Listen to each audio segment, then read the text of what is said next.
Nagsimula ang istorya ng magising si Hirako mula sa isang panaginip. Paglabas niya sa kwarto ay may sumalubong agad sa kanyang isang babae, na tinawag siyang Master. Sinabihan niya naman ito na huwag na siyang tawaging Master kaya tinawag na lang siya nitong Village Chief. Nakarinig naman si Hirako ng kalabog sa kusina at doon pinakita ang isang babae na nagluluto ng slime. Pakalabas niya naman ng bahay ay doon sa malubong anya ang isang elf at mga Cocomelon Angel na nagmula sa paglipad. At may pamontage pa nga si kuya mo sa village niya na mas marami pang melon kaysa tanim na talong.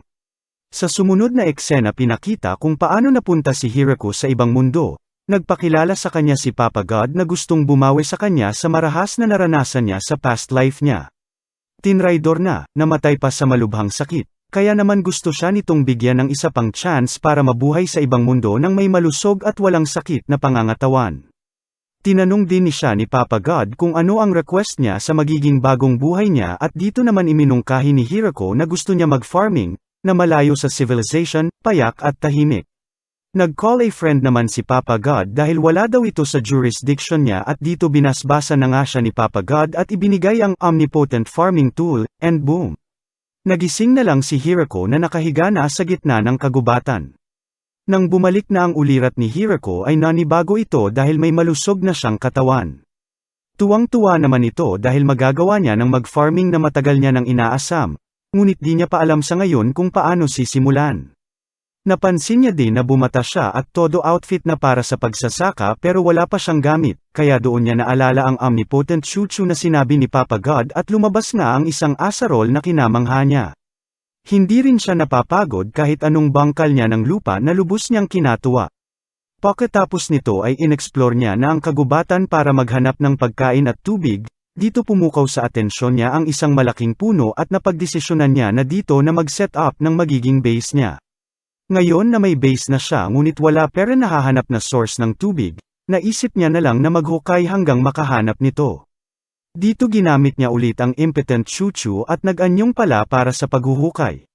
Sa sobrang tuwa niya kakahukay since di nga siya napapagod gawa ng powers niya ay napansin niya na lang na di na siya makaakyat sa hukay, kaya naisipan niya na baguhin ang approach niya at maghukay ng padiagonal at dito nagtagumpay na siyang maabot ang tubig. Ngayon ang sumunod na target ni Hirako ay pagkain naman. At dito niya napansin na di rin siya nagugutom na maaaring kagagawan din daw ng omnipotent chuchu powers niya. Kaya naman ay nagpatuloy na lamang siya sa pag-set up ng base niya. Isang puno naman ang nakaharang sa pagtataniman niya kaya pinagplanuhan niya ang pagputol dito dahil mukha daw itong matibay.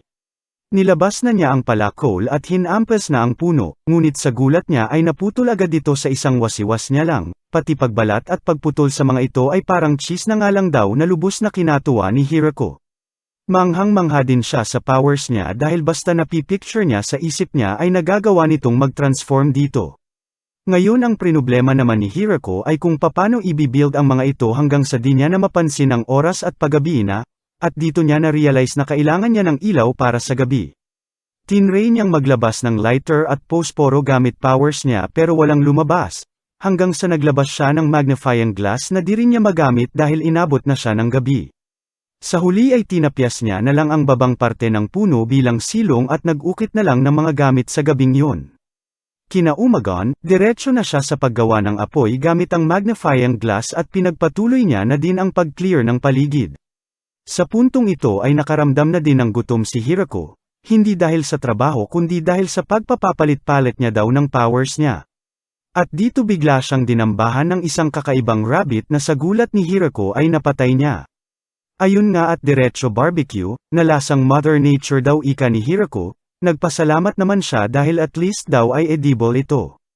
Pagkatapos kumain ay diretso gumawa si Hirako ng toilet dahil napoops na nga siya, ngunit ayaw lumabas dahil open na open ito kaya agad din naman niyang ginawa ng pader na kahoy, at sa wakas, nag-pluck na ang imbotido sa balon. Nagpatuloy na nga sa pag-set up ng taniman niya si Hirako at madami na din siyang planong itanim dito. Hanggang sa inabot na naman siya ng dapit hapon at saka lang niya na-realize na wala pala siyang mga buto na itatanim dito, kaya itinulog niya na lang muna ito. Kinabukasan, sa gulat niya ay may mga tumutubo na napananim sa taniman niya kahit wala naman siyang tinanim na buto kaya dito niya naisipan na maglagay na ng bakod para maprotektahan ang taniman niya. Unti-unti na ring tumubo ang mga pananim ni Hirako sa pagdaan ng mga araw, at nagawa niya na ding gumawa ng hut. Medyo diskumpiyado pa siya sa nagawa niya pero mas okay na din daw yun kaysa naman nakatira sa ilalim ng puno. Isang araw ay may nakita si Hirako na magjowang aso sa labas ng bakod niya. Mukhang mababait naman kaya pinapasok ito ni Hirako at pinakain ang nahuli niyang baboy ramo. Napansin niya din na bundat yung isang aso hanggang sa mag-umpisa na itong mag-labor dahil buntis pala ito. Sa taranta niya ay dinala niya na lamang ito sa hut na kagagawa niya lang, at si Hirako pa nga tuloy ang na-stress para sa magjowang aso. Inabot na nga sila ng gabi at balik ilalim puno si Hirako habang nag-aalala parent sa mga aso. Kinabukasan, si Hirako lang naman, may-ari ng buong farm, may-ari ng hut, ay magalang na kinatok ang hut para i-check ang mga aso. Doon na bumungad sa kanya ang successful delivery ng mommy aso sa mga babies nito. Ang malupit pa dito ay may pa-breakfast pa ng best parts ng baboy ramo ang magjowa na aso. Nagdaan ang mga araw at doon na nga namalagi ang mga aso, si Hirako na nahiyang paalisan sila, kaya siya na nag-adjust at gumawa na ng panibagong tirahan para sa kanya. Medyo may hiya din naman pala tong mga aso, sila na naghuhunt at nagpapatrol na din sa paligid. Pinangalanan na din sila ni Hirako kaysa naman daw aso lang tawag niya sa mga ito. Unti-unti na din siyang umaani na lubos naman na nagpasaya kay Hirako. Pinakita na inoobserbahan parent ni Papa God si Hirako mula sa realm nito. Nag-aalala ito dahil nga sa mali ang nabigay niyang buhay kay Hirako noong una at ngayon ay conscious na tuloy si Papa God. Hindi daw kasi pwede pakialamanan ang buhay ng tao once na nabigay na ito. Kaya naman binigyan niya na lamang si Hirako ng choice sa panibago niyang magiging buhay sa kagustuhang bumawin nito sa kanya. Bigla namang natigilan si Papa God nang matanto nito na napadala niya pala si Hirako sa delikadong kagubatan na tinatawag na Forest of Death. Natarante ito at sinabing papabalikin niya na lamang si Hirako ngunit hindi nga pala pwede dahil nasimulan na ang buhay nito. Inisip na lang ni Papa God na pag namatay naman ito ay mapupunta ulit ito sa kanya at mag-sorry na lang ulit siya. Inisa-isa ni Hirako ang mga natutunan niya so far sa paggamit ng omnipotent farming tool niya. Una ay ang nakakapatubo ito ng pananim kahit walang buto, kagaya ng sibuyas, patatas, repolyo, at kamatis. Napansin niya din na kung ano ang iniisip niya na itanim habang gamit ang tool ay iyon din ang tumutubo dito. Sobrang bilis din ito tumubo kaya di niya matapos video sa recap candy kaya nagsusubscribe na siya diretso. Baka naman, sa bilis ding tumubo ng patatas ay na-expose ang bunga nito sa araw kaya naman ginawa nito ng paraan ni Hirako sa pamamagitan ng paglagay ng pasobrang lupa sa ibabaw nito. Wala pang kaalaman sa pagfa-farm si Hirako kaya matututo na lang daw siya mula sa mga pagkakamali niya. Bilang pasasalamat naman niya kay Papa God at sa God na may jurisdiction sa agrikultura, ginawa niya ito ng estatwa. Masaya si Hirako dahil simple lang ang buhay niya dito. Simpleng nilaga na rabbit na may bagong ani na mga gulay, wala nga lang seasonings, at least daw organic. Wala ding sayang dahil napupunta ang iba sa mga spoiled mababait niyang aso. Sinubukan niya na ding magtanim ng mga fruit-bearing trees sa labas ng bakod niya para naman daw maiba sa diet niya. Tuwang-tuwa naman si Hirako sa mga aso dahil may nakakasama siya kumpara kung mag-isa lamang siya. Malaking tulong din ang mga aso dahil na-e-explore na ni Hirako ang gubat nang hindi siya nawawala. Nakahanap na din siya ng ilog na pwede niya magamit at makonekta sa farm niya. In-expand niya na din ang crop fields niya. Nagtanim siya ng wheat para sa harina nito, oilseed para sa oil nito, sugarcane dahil gusto niya na din ng matamis. Nagtanim din siya ng soybeans para daw makagawa siya ng edamame na kinalungkot niya dahil kailangan niya ng asin dito ngunit wala siya nito. Nagdaan ang mga araw at nagsimula ng lumamig ang paligid. Nag-aalala naman si Hirako dahil hindi niya alam kung gaano kalamig umaabot sa mundong iyon at wala rin siyang makakapal na damit. Nagsimula na siyang maghanda at sinubukan niya ang balat ng rabbit ngunit nangangamoy ito. Isang araw, tinawag siya ng aso niya at may kasama na itong malaking gagamba. Kumaway ito kay Hirako sabay nagpasikat at gumawa ng panyo, at may embroidery pa nga ng sarili niya. Tuwang-tuwa si Hirako at simula noon nanirahan na ang gagamba sa higanting puno. Nagagawa din itong mag-produce ng damit mula sa mga balat ng mga hayop kaya nasolusyonan nito ang problema niya sa lamig. Pati na rin mga gamit niya sa bahay na kailangan ng tela ay basic lang dito. Kaya naman pinangalanan na ito ni Hirako at tinawag na Zobitan. Dumating na nga ang winter at dala na din ng lamig ay nakaramdam din siya ng lungkot dahil sa haba na din ng panahon na mag-isa siya at wala man lang makausap. Nagdaan ang mga araw at unti-unti na ring lumipas ang winter at nagsimula ng uminit ulit. Ibang init naman ang nadama ng pabebe niyang mga aso nang magsialisan ito at bumalik ng may kanya-kanya ng dalang jowa. Nagpekita na rin si Zobiton at natuwa naman si Hirako dahil may mga babies na din ito. Unti-unti nang lumalaki ang mga palamunin pamilya ni Hirako kaya sinipag pa ito lalo na palaguin ang farm niya. Bigla namang napalingon si Hirako sa pag-alarm ni Zobiton na naghuhudyat na may nakita ito sa kagubatan. Agad naman itong pinuntahan ni Hirako at doon bumungad ang isang batang babae na kinagulat niya. Agad niya naman itong nilapitan nang humingi ito ng tulong, ngunit walang ano-ano'y sinunggaban siya nito at kinagat. Nagulat naman si Hirako dahil bigla na lamang itong nag-transform at lumaki na pinagtaka ni Hirako kung ano nga ba ito at kung kalaban ba ito. Bigla naman siyang inatake ng mga aso ni Hirako na nagsanhi ng pagliit ulit nito. Dito kinausap niya ulit ang babae at nalaman na ito ang nag-umpisa ng lahat kaya inatake lang din siya ng mga aso. Dahil palagay naman ang loob niya dito ay hinayaan niya itong sipsipin siya para makarecover na ito. Pagbalik sa farm ay kasama na niya ito. Tuwang-tuwa naman ang babae dahil sa dami ng tanim ni Hirako at bago ito sa paningin niya. Nalubos na ikinatuwa naman ni Hirako dahil may nakakausap na siya. Kaya naman buong maghapon ay nag-date na masyal at inikat nila ang buong farm.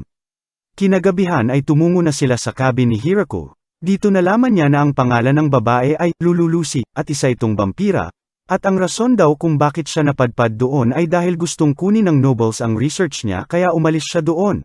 Ngunit may ipinadala daw ang mga ito para sundan siya kaya doon naisipan ni Lululusi na pumunta sa gubat dahil bukod sa makakatago na siya ay makakapag-research pa siya ng mga tanim.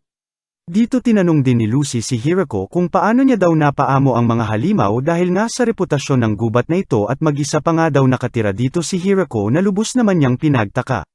Sa gitna ng pagsasalita ni Lucy ay bigla namang sabat ni Hirako at sinabing doon na lang siya tumira, doon na lang siya mamalagi, at doon na lang siya forever sabay pang malakasan na baw kay Lucy na lubos na kinagulat nito. Natarante naman si Lucy sa mga biglaang pangyayari habang si Hirako naman ay nag-aapoy sa kadesididuhan.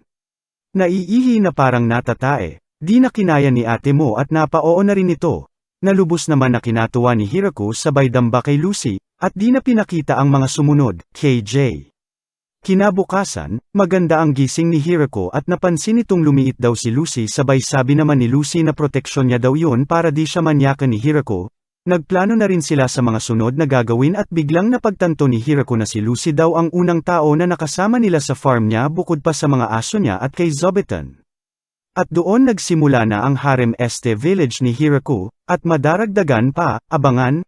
Nagsimula nang ang mamuhay sila Hirako at Lulusi ng magkasama.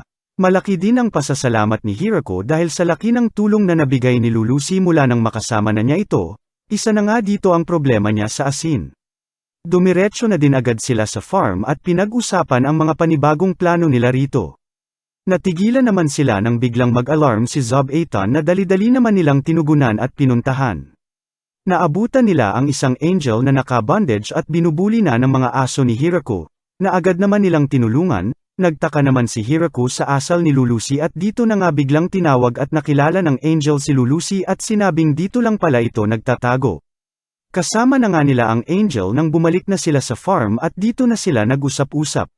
Nagtaka naman ang angel kung anong ginagawa doon ni Lulusi at kung sino daw ba si Hirako, na sinagot naman ni Lulusi ng pabulong na asawa niya nga daw ito at tinalo pa ang sinampal ng 10 subscribe sa pagkapula, na kinagulat naman ng angel. Dito nagpakilala naman na ang angel bilang Tia at sinabi ang tungkol sa bounty ni Lulusi dahil nga sa pagtakas at pinaggag-agawan nito dati. Napansin niya din ang pagbabago dito, dahil na din sa disiplina na nakuha nila sa mga aso, sabay niyaya na ni Lulusi si Tia na manirahan na din sa farm, na pinagtaka nito. Sinama na nga nila si Tia at inikat ang buong farm habang todo market naman si Lulusi ng farm nila. Pinakilala niya din ang cute na si Zobiton na kinagulat nito. Sinama na rin nila si Tia sa pag-ani dahil sakto daw kailangan nila ng katuwang at dito pinatikim nga ni Hirako ang sariwa niyang repolyo na lubos namang nagustuhan ni Tia. Kinagabihan, habang sarap na sarap si Tia sa strawberry ni Hirako ay sinamantala na ito ni Lulusi at sinabing doon na daw siya manirahan, since nagustuhan naman daw na niya sa farm sabay sabing di na daw kaya ng katawan niya kung mag-isa lang siya kasama si Hirako. Wala naman nang nagawa si Tia at dito na nga ito nanirahan kasama nila. Tuwang-tuwa naman si Lulusi dahil may katuwang na siya. Tinanong naman ni Tia kung pwede ba daw damihan nila ang tanim na strawberries na pinabulaanan naman ni Hirako dahil kulang sila sa manpower plus sino daw kakain pag masyado marami, na nagpaisip naman kay Tia. Dumarami na din ang mga aso nila, sabay pa dito ang mga bagong tuta, kaya para tugunan ito ay gumawa na rin ulit si Hirako ng panibago nilang tirahan at lugar para sa kanila. Nagbiyabay na din ibang anak ni Zobitan habang ang iba naman ay naiwan kasama ang mommy Zobitan nila. Nagpolem din pansamantala si Tia at babalik din naman daw agad. Makalipas ang ilang araw, nakabalik na nga si Tia sa farm, ngunit may mga kasama na itong mga babae na nagpakilalang mga elves.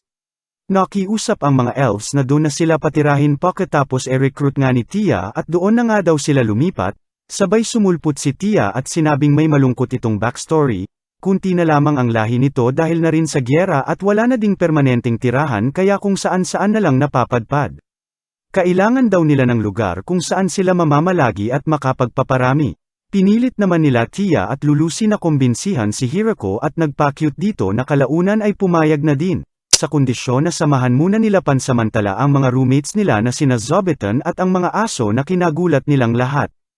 Dahil dumarami na nga sila ay kailangan na nilang magdagdag ng panibagong tirahan na sinimulan naman nila agad. Nangolekta na din sila ng mga kahoy at dito nakita nila kung paano simplehan lang ni Hirako ang mga kahoy na kinagulat ng elves. Di rin sila nahirapan ng e-construct ang bahay dahil likas na magagaling dito ang mga elves habang si Hirako naman ay umaalalay na lamang dito. At sa loob lamang ng 10 araw ay nabuo na nila ang bahay. Nainggit naman ng slight si Hirako sa nagawa nila kumpara sa ginawa niyang hut nung una. Manghang-mangha naman si Hirako sa lawak ng loob nito. May pamontage kunti si cameraman sa loob ng bahay habang si Hirako naman ay lubos ang tuwa dahil may tahanan na at matatawag na bahay ang mga elves. Bilang ganti naman at pasasalamat ng mga elves kay Hirako ay iminungkahi nila na sila na bahala sa pagmimina at pagpapanday na ikinagulat naman ni Hirako dahil sa pag-aakalang mga dwarfs lamang ang gumagawa nito. Sinimulan na nga nila sa pagpapanday at ginawan siya ng kawali na ikinamangha niya dahil lahat daw ay kaya nitong gawin. Na pinabulaanan naman ng elves at sinabing di lahat dahil di nila kayang magpakarami sabay ngisi at titig kay Hirako. Sana all napaparami, papanday din po ng subscribers ko, baka naman, hahaha. Nakita naman ng mga elves ang wheat field ni Hirako at iminungkahing gumawa sila ng tinapay. Tuwang-tuwa naman si Hirako at dahil dito naisip niyang palawakin pa ang wheat fields niya. Dito napatanong na si Hirako kay Lulusi kung may nagmamay-ari ba ng lupa na sinasaka niya. At sinabi naman nito na sa Demon Lord ito. Ikinabahala naman ito ni Hirako sabay sabi naman ni Lulusi na huwag siya mag-alala dito. Kinagabihan ay marites mode naman ang mga girls, pinagchismisan nila si Hirako. Manghang-mangha sila dito dahil sa mga nagawa nito habang nagtataka sa mga di nito alam sa lugar nila. Kinaumagahan, papunta na sa farm si Hirako nang magpakita sa kanya si Zobitan, nagulat naman siya sa laki ng bubuyog na nahuli nito na di korona pa nga. Mukhang di naman daw na tumanlalaban ika ni Zobitan kaya kinupkup naman na ni Hirako.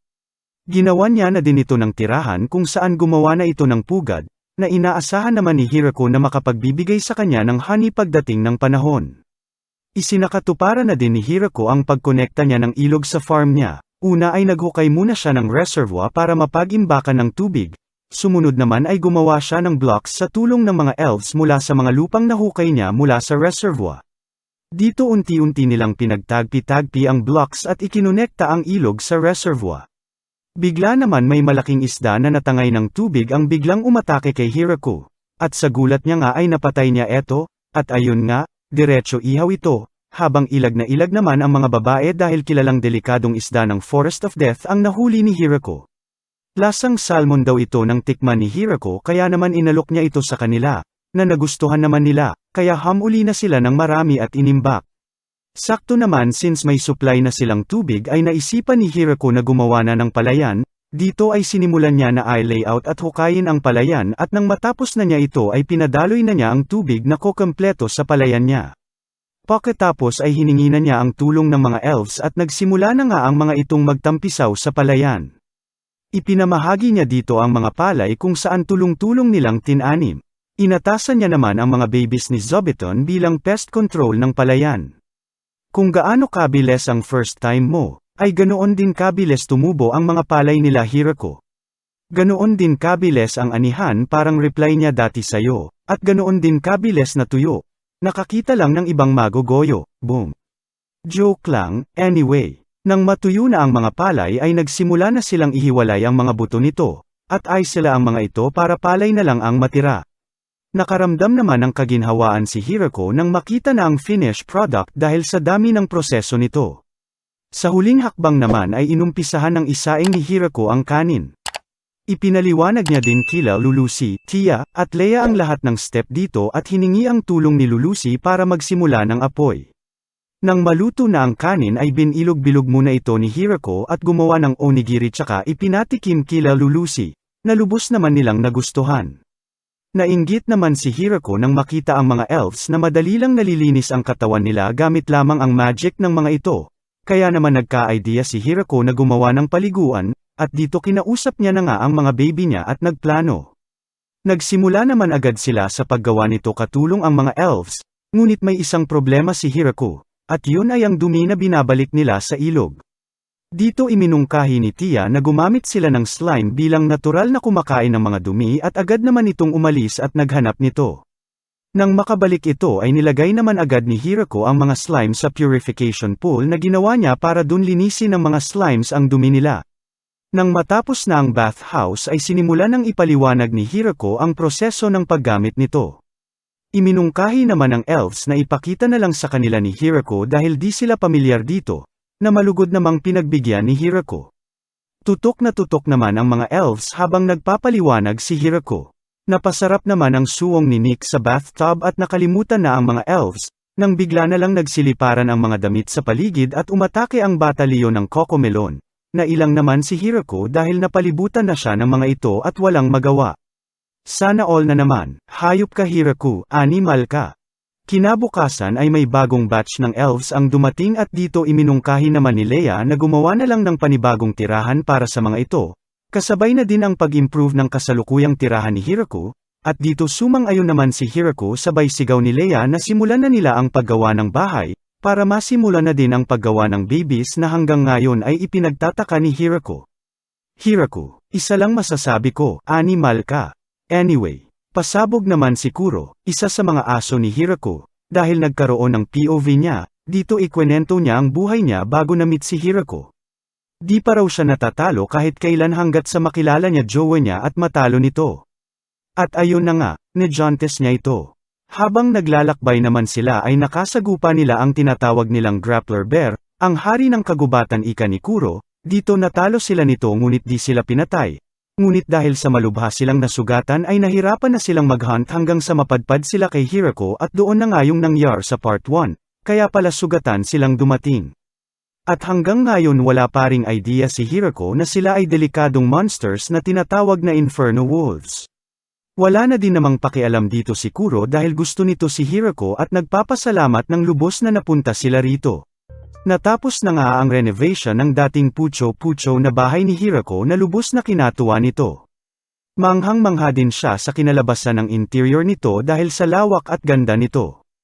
Tuwang-tuwa din sila Lulusi dahil may kanya-kanya na silang kwarto. Iba din talaga mag-effort ang mga elves hanggang sa makita ni Hirako ang kakaibang kwarto na mukhang uubusin at pipigain din talaga ang effort sa katawan ni Hirako sakali mang magkamali siya na pasukin ito. Sana all na lang talaga. Sumalangit kaluluwa mo Hirako. Matapos mag-ikot sa bahay ay nagutom na nga mga palamunin housemates ni Hirako at doon niya nga naisipan na magluto ng curry. Dumiretso na sila sa farm para kunin ang mga ingredients na kakailanganin para rito. Una na nga rito ang cumin kung saan responsable daw sa aroma na nilalabas ng curry. Sumunod naman ay ang turmeric na isa naman sa main ingredient ng curry na nagbibigay at pinagmumula ng kulay nito. Isa rin sa mga sangkap nito ang coriander kung saan didikdikan nito hanggang maging powder. Kasama na rin ang cilantro na nadiskubre nila na ayaw ng mga aso. Huli naman sa mga sangkap ay ang cayenne pepper at black pepper.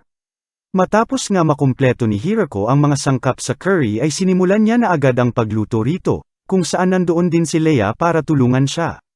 Sinimulan na nga nilang lutuin ang curry, naggisa, pinaghalo-halo ang mga sangkap, may recipe naman ata nito si Ninong Rai, doon na lang natin panoorin iba, hehe. Ayon nga at natapos na nila ang pagluto ng curry.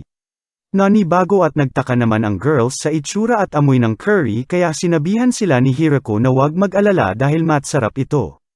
Nang matikman na nila ang curry ay sobrang nagustuhan nila ito. Napapikit nga lang ng saglit si Hirako ay nakapila na ulit ang mga ito para tumakal ulit hanggang sa maubos ito at tinapay na nga lang matira kay Hirako.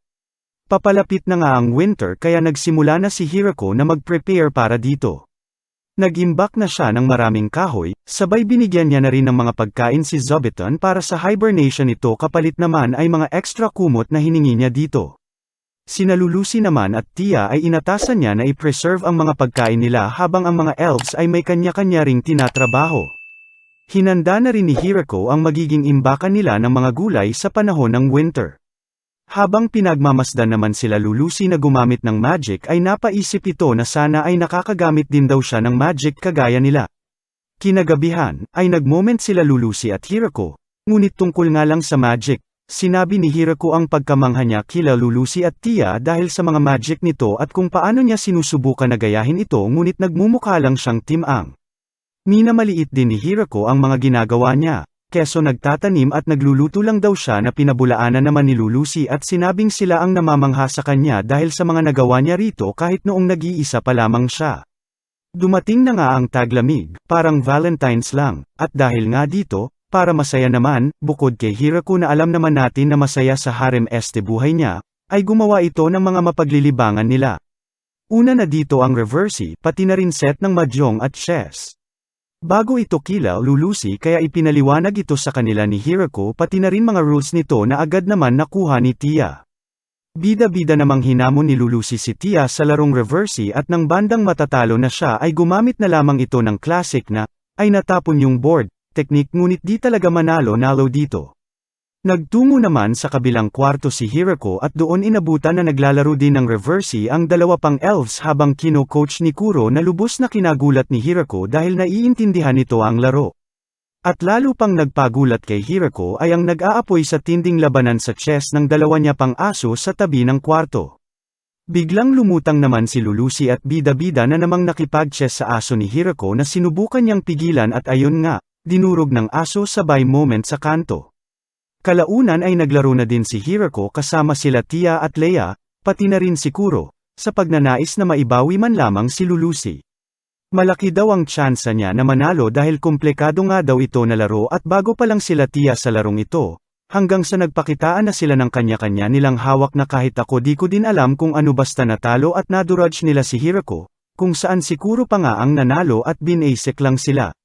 Sumunod ay naglaro naman sila ng bowling na pinakagusto ng Tres Marias sa lahat ng laro. At ayun na nga naging routine nila buong winter hanggang sa magtaginit na. Pakalabas nga nila ng bahay ay bumungad na agad sa kanila ang munting kampana ni Zobiton na ikinagulat nila.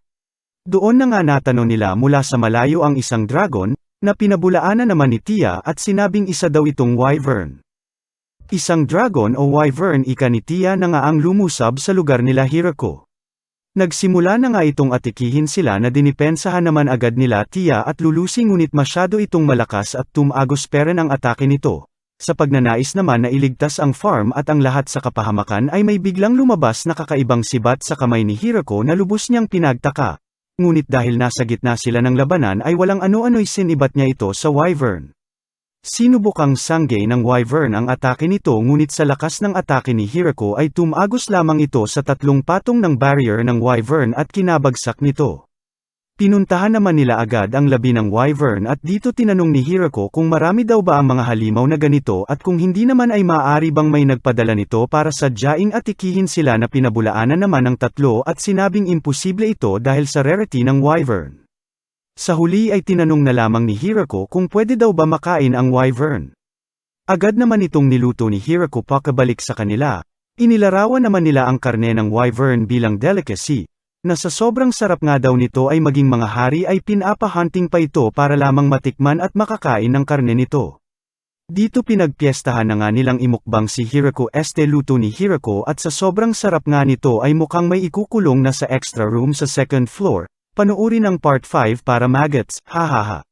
Lingid sa kaalaman nila Hirako, ay nabalita sa mga kalapit na kaharian ang tungkol sa pagkamatay ng isang wyvern, isa na rito ang demonic kingdom of Galgardo sa kanluran kung saan nabahala ang mga ito sa pangyayari. Sa timog naman ay ang Gatekeeper's Dragons na nakasaksi din at nabahala sa lakas ng kapangyarihan ni Hirako. Habang sa sakahan naman ni Hirako ay prinuproblema nito na bagamat masarap ang wyvern ay may kulang pa daw, at yun nga ay ang alak. Kaya naman iminungkahi ni Hirako na gumawa sila ng alak na lubos naman na kinasabik ng lahat. Sinimulan na nga nila sa pag-harvest ng mga ubas, matapos nito ay kailangan na nilang pipiin ang mga ito para makuha ang sariwang katas ng mga ubas. Kaya naman gumawa sila ng isang platform para dito, kung saan dito nila aapakan ang mga ito hanggang mapiga, habang si Hirako naman ay nag-aabang sa baba, taga-salo ng katas nila. At may TikTok session pa nga ang mga ito para sabay-sabay at nasa rhythm sila. Inabot na nga sila ng dapit hapon sa pagpiga ng mga ubas na umabot ng 16 na bariles. Mukhang may planong lasingin itong mga girls, haha. Samantala, sa realm ng mga Diyos, ay pinapagalitan naman si Papa God ng anak niyang Diyosa ng agrikultura, dahil nga sa pagkakamali nito sa unang naging buhay ni Hirako, pati na rin ang pagpadala nito kay Hirako sa Forest of Death, at isa pa nga rito ay ang pagbigay ni Papa God kay Hirako ng replika ng makapangyarihang Holy Lance Grime, na nagdedrain ng buhay ng kung sino man ang gumagamit nito. Sabay litanya naman ni Papa God na binigyan niya naman daw ng malusog na katawan si Hirako kaya mabilis itong nakaka-recover. Na lalo pang kinainis ng Diyosa. At ang lubos na nagpainit nga ng ulo nito ay kung bakit daw ba kasi matandang hakluban ang ginawang estatwa ni Hirako para sa kanya. Natigilan sa paggagansilyo ang cute na si Zobiton at pinatunog ang alarm niya. Kaya agad namang nagpunta sila Hirako sa gubat at doon nga nakita at nakilala ni Lulusi ang kapatid niyang babae na si Flora, kung saan sinundan niya daw ito nang malaman niya na pinahabol ito sa isang walang pusong anghel. Dudang-duda naman si Flora sa kung paano daw ba naging asawa ng kapatid niya si Hirako. Kaya pinagyabang naman ni Lulusi na si Hirako lang naman ang master ng mga Inferno Wolves at nakapatay lang naman ang isang wyvern, sabay malupitang baw ni Flora. Nagtaka naman si Hirako dahil Inferno Wolf daw pala si Kuro sabay pabuga nito ng apoy at pasikat kay Hirako. Bilang bawi naman daw kay Flora sa sinapit nito kila Kuro sa gubat ay pinagluto niya ito ng pagkain na lubos namang nagustuhan ni Flora. Ipinaliwanag din ni Hirako kay Flora kung paano niya nagawa ang ilan sa sangkap ng kanyang kinakain na lubos na pumukaw ng kuryosidad nito. Makalipas nga ang ilang araw ay nagpaalam na nga muna ito sa kanila para makapagprepara daw sa research niya sa mga bagong natuklasan dito, at di nga nagtagal ay bumalik din agad ito, na may kasama ng batalyon ng Cocomelon Maids at 2 baka pa nga na lubos namang kinatuwa ni Hirako dahil may source na daw sila ng gatas at cheese. Nainggit naman si Tia at umalis muna, at nang makabalik ito ay may kasama na itong kapwa niya Angel at mga lizardmen, at may manok pa nga na dala. Dami talaga gusto mapunta sa extra room, hahaha. Nagmula naman sa lahi ng mga ogre ang mga maids kaya likas itong mga masipag at malalakas ngunit napansin niya na puro nilaga lang mga luto nito kaya naman tinuruan niya itong magsiluto.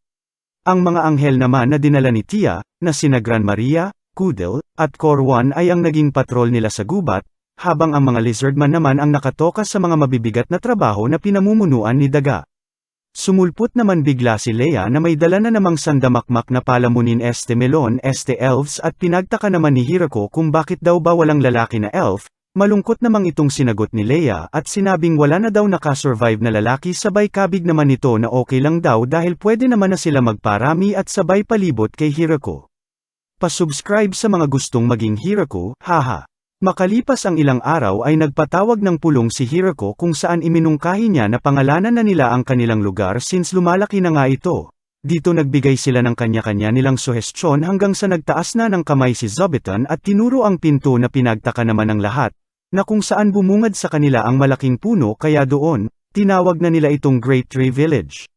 Bilang selebrasyon naman, nagkaroon sila ng munting party at dito nga tinawag na nilang mayor si Hirako, habang sila Lulusi naman at Tia ay nagwalwal buong magdamag. Tinawag na nga nilang Great Tree Village ang lugar nila at tinalaga ng Kanor Mayor si Hirako. Wala naman daw pagbabago ika ni Hirako hanggang sa isang araw ay may dumating nang ang kinatawan ang Demonic Kingdom na nagngangalang Bizel at hinahanap kung sino ang leader nila, at bilang paggunita ng kanilang pagkakakilanlan ni Hirako ay may gift nga ito na lubos namang nagustuhan ni Lulusi. Dito inihayag na nga ni Bizel na pinadala siya ng Demon Lord upang pag-usapan ang status ng kasunduan ng pagtira nila Hirako sa lupang yon. Buong tapang naman na naghayag ng kanyang alok bilang mayor si Hirako at sinabing handa silang magbigay ng 10% ni Tag-Uro, ng mga ani nila bawat taon na sinang-ayunan naman agad ni Bizel na may halong pag-aalala pa nga kung okay na ba daw kay Hirako. Gumawa na din sila ng kasulatan ukol dito at umalis na ito ng may dalang regalo mula kila Hirako. Manghang-mangha naman sila Lulusi at Tia sa negosasyong nagawa ni Hirako lalo na sa 10% na buwis na usually daw ay 50 hanggang 60% ang hinihingi ng kingdom na kinagulat naman ni Hirako. Kalakip na rin dito ang proteksyon ng kingdom since taxpayer na sila. Samantala, gulat na gulat naman ang mga taga-kingdom sa pag-ayon nila Hirako kahit sa kabila daw ng lakas nito na kayang sumugpo ng wyvern, dudang-duda pa nga ang mga praning na kesyo may alter motive daw sila Hirako. Sabay litanya pa nga ni Bizel na wala daw siya nagawa sa negosasyon dahil nandoon daw ang Vampire Princess, ang pinakamalakas na anghel, army ng High Elves, lupon ng Inferno Wolves at ang pinakanagpayanig ng itlog ni Bizel na trio nga daw ng Killer Angels.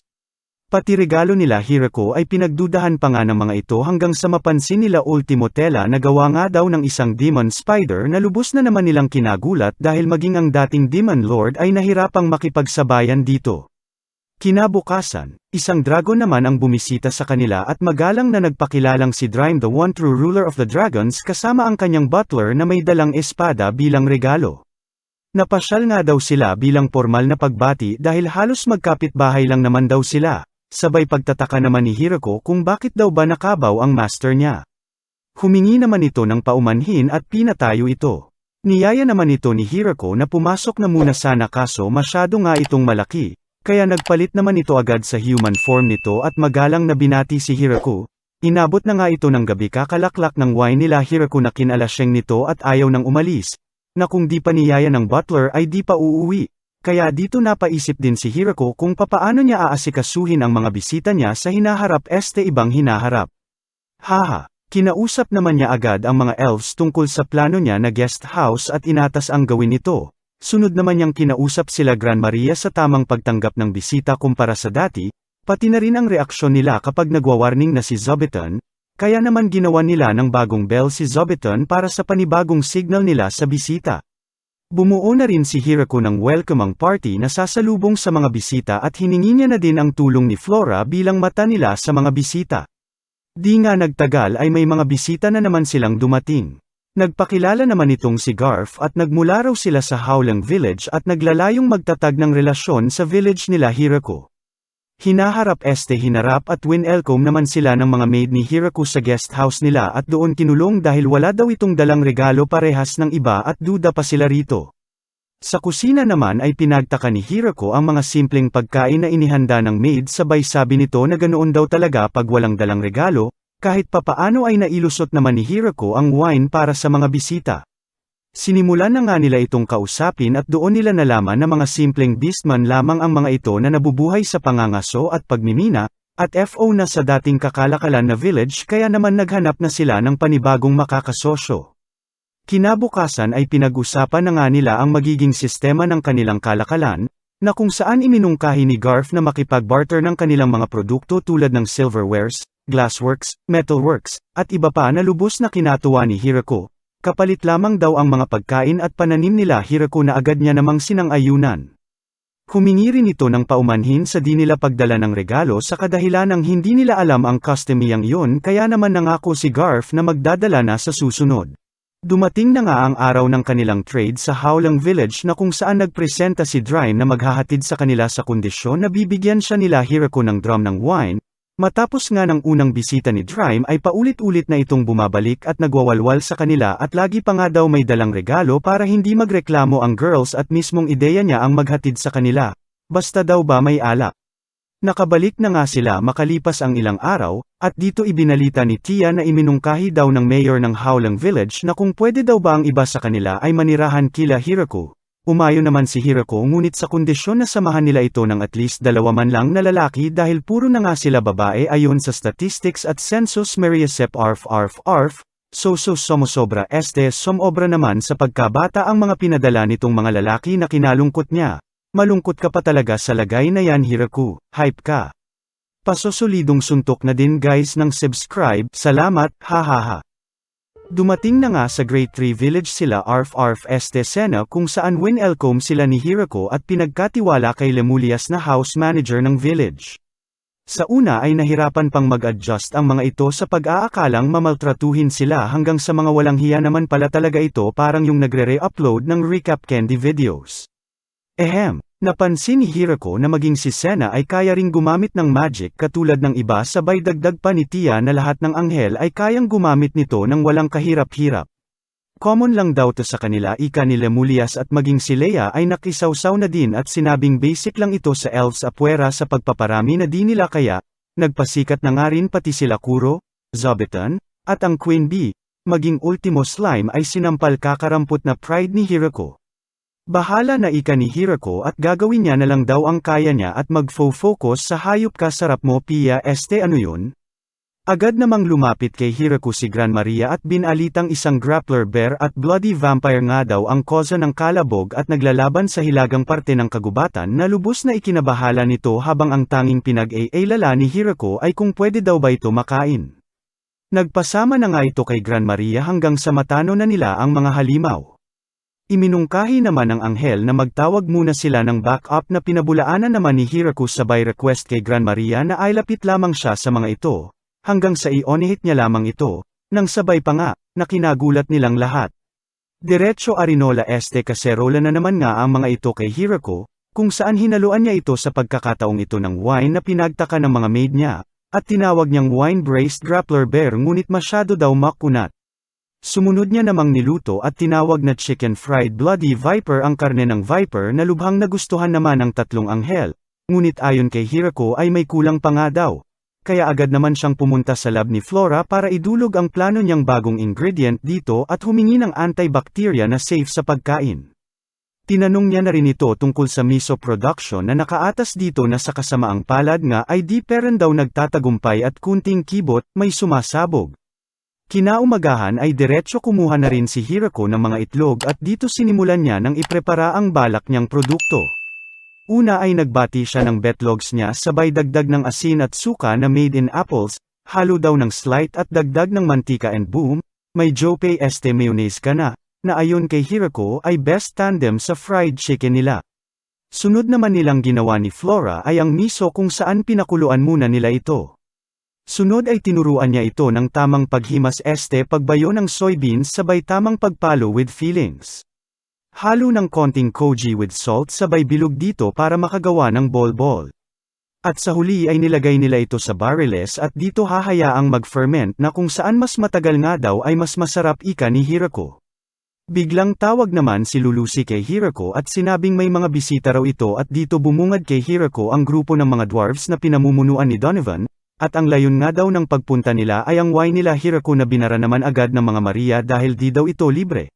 Kaya dito iminungkahi ni Donovan na wala man silang pera ay maaari nilang tulungan sila Hirako sa paggawa ng alak base sa nalalaman nilang teknolohiya at pag-aaral dito gamit ang mga pananim ni Hirako. Agad naman nilang sinimulan ang paggawa ng alak gamit ang mais na lubos na nagustuhan ni Hirako. At magmula noon ay nanirahan na nga ang mga ito sa village nila Hirako bilang kanilang brewers. Kinagabihan ay may paparty na naman si Mayor Mongkanor Hirako bilang paggunita at pag-welcome sa mga dwarf at beastmen sabay pamudmod ng bago nilang gawang alak pati na rin mayonnaise. At since may alak, papahuli ba naman si Drime, walwala na ito. Haha, nagpasalamat naman si Donovan dahil sa pagtanggap sa kanila ni Hirako, sabay tanong naman ni Hirako dito, lalaki sa lalaki, na sa dami ng babae sa kanila kung may pumukaw man lang ba ng atensyon niya. Nahihiyang sumagot naman ito na masyado pa raw itong mga bata para sa kanya at type niya daw may balbas, hehe. Isang araw isang dragon ang kinagulat ni Hirako na bumaybay sa kanilang village sabay dumating din si Drime na pinagtaka nito. Bukod pa rito ay may isa pang dragon ang dumating kung saan delikado daw ika ni Hirako kaya sinibat niya ito ngunit sumable ang atake niya sabay naghihikapos na sumulpot ang butler nila Drime at sinabing di sila mga kalaban. Humingi naman ito ng paumanhin at pinakilala ang anak ng master niya na si Lastus Moonbaby at ang asawa ni Drime na nagpakiking na mo ara-ara yummy mama nagpakilalang Gruffalon. Dito napag-alaman nga ni Hirako na dahil sa pag-alis-alis ni Drime sa kanila, pati na rin ang pagkawala ng ilan sa kanilang mga kayamanan, ay namuo ang pagtataka at pagdududa ng mag-ina sabay rason naman ni Drime na pagbuo ng relasyong diplomasya at politika lamang ang layo niya rito. Humingi naman ng paumanhin si Hirako sa pagtapon niya ng mahaba niyang sandata kay stepmom Gruffalon. Sabay nagsorry din ang mag-ina dahil sa komos yung nagawa nito, at dito nagpaalam na nga ang ating bida. Biglang seryoso mode naman si Tatay Drime mo sabay sabi sa asawa nito na ngayon daw ay alam na nito kung bakit ginagawa ito lahat ni Drime, na sinang-ayunan naman agad ni Gruffalon, kung saan mismong siya ay nakasaksi sa lakas ni Hirako, na kung hindi pa siya sinalba ni Zobiton ay deadgook na sana siya ngayon. Dito inatasan na nga ni Gruffalon na magstay na muna rito si Lasty dahil di nila pwedeng baliwalain lamang ang lakas ni Hirako. At siguraduhin niya raw sa lahat ng kanyang makakaya na masarapan mabantayan si Hirako. Pisti ka talaga Hirako, sayo na lang lahat na hayop ka. Tinanggap naman agad ni Hirako ang mungkahi ni Lasty, iba din talaga, at dito nagsimula na nga itong manirahan sa kanila. Medyo di lang nito makambyo pang maayos ang lakas nito na sa simpleng baing nito ay naglilikha ng pagsabog, maging mapupulang kamatis ni Hirako ay pisak kay Lasty, na lubos na kinabahala nito. Namuo na rin ang takot sa mga hayop maging kila-kurusan hinga ng pagtira ni Lasty sa kanila. Takot pala talaga ang mga taga rito sa dragon ika ni Hirako kay Tia sabay dagdag ni Tia na bukod sa malalakas ito ay puno rin ito ng kaalaman at karunungan, di nga lang halata kay Drime, na nagpaisip kay Hirako. At yun na nga ay ang gawin itong representative nila para humarap kila Bizel. Gulat naman si Bizel gawa ng isang dragon na nga ang humarap sa kanya. Puro oo na naman ang takot na tatay mong Bizel sa kung ano lamang ang kayang ibigay ng village sa kanila hanggang sa makauwi na nga ito kasama ang ibang praning na general at may pamiting na naman, kung saan inilahad ni Bizel na unti-unti na nga daw lumalakas ang puwersang militar ng village nila Hirako, dagdag pa rito ang dragon na nakaharap niya. Dito iminungkahi naman ng ibang general na maglagay daw sila ng spy sabay sabi naman ni Bizel na siya na ang bahala, buhaha. Plano nga ni Bizel na ay planta ang mismong sarili niyang anak na si Florem sa village ni Hirako para mag-imbestiga, lalo na ang lakas militar nito, na agad naman itong sinang-ayunan. Pumunta na nga ito at nag-teleport sa village nila Hirako upang magsimula ng kanyang investigasyon. Winelcome naman siya ni Lasty bilang tagapamahala ng diplomatic relations ng village na kinagulat ni Florem dahil isang Lasty agad, kilalang dragon dahil sa lakas nito, ang bumungad agad sa kanya. Tinar naman siya nito sa village na lubos na pinagtaka ni Florem na kesyo bakit ang isang legendary na dragon ay nagdadadada tungkol sa mga simpleng pananim. Tinawag naman ni Gran Maria si Lasty kaya dito nakabuelo na ng ikot sa village si Florem. Dito nakita niya na nga ang iba't ibang lahi na nakatira dito, maging ang pinakanagpayanig ng itlog ng tatay niya na trio ng Killer Angels, pati na nga rin daw ang mga elves na kilala sa pangingidnap ng mga lalaki na kinagulat ni Florem. Maging mga demon spiders tas inferno wolves na nagpayanig ng kulangot ni Florem. May padrawing na nga ito ng hierarchy nila sa village at mayor na nga lang ang wala at saktong napadaan naman si Hirako na tinarayan lamang nito. Nang makausap niya ulit si Lasty ay saka lamang niya napag-alaman na yung tinarayan niya ay ang mayor ng village na si Hirako nga, na lubos na kinagulat nito. Napag-alaman na rin ni Hirako na anak ito ni Bizel at pinagtataka niya nga kung bakit mong tanga ito pagkaharap siya. Unti-unti na ngang dumarami ang anak ng libog na mga slimes nila Hirako na tinalo pa ang kuneho sa pagpaparami. Okay lang daw ito ika ni Hirako dahil harmless naman daw ang mga ito hanggang sa may isang lakas amats na slime ang lumaklak ng isang drum ng wine na lubos nilang kinagulat at kinagalit. Sa gigil nga ng mga ito ay nagkaroon pa ng paglilites para lamang matugunan ang issue, iminungkahi naman ni Hirako na ikulong na lamang ito bilang parusa, hanggang sa magsalita naman si Florem at sabihing slime lamang ito at wala naman mababago kahit parusahan ito, na absuelto naman ang slime hanggang sa ayon, kasama na nila sa bawat walwalan, palaban sa laklakan. Dumating na nga ang tagtigang taglagas kaya naisipan ni Hirako na magpa-hotpot sa maiinit niyang housemates. Nabanggit niya rin sa mga ito na mas okay sana kung may seafood ang hotpot nila, lalo na't nagpapatigas nagpapasarap ito lalo rito, na lubos namang pumukaw sa kuryosidad ng mga ito. Sabay sausaw naman ni Florem at sabing kung gusto raw nila ng mga seafoods ay may alam itong syudad parting timog lamang ng kanilang nayon. Sakto naman daw at may kakilala siya ritong mga ngalakal kaya doon ay nagkasundo sila na dayuhin ang syudad para lamang sa ikasasarap ni Hirako ng hotpot ni Hirako, hehe.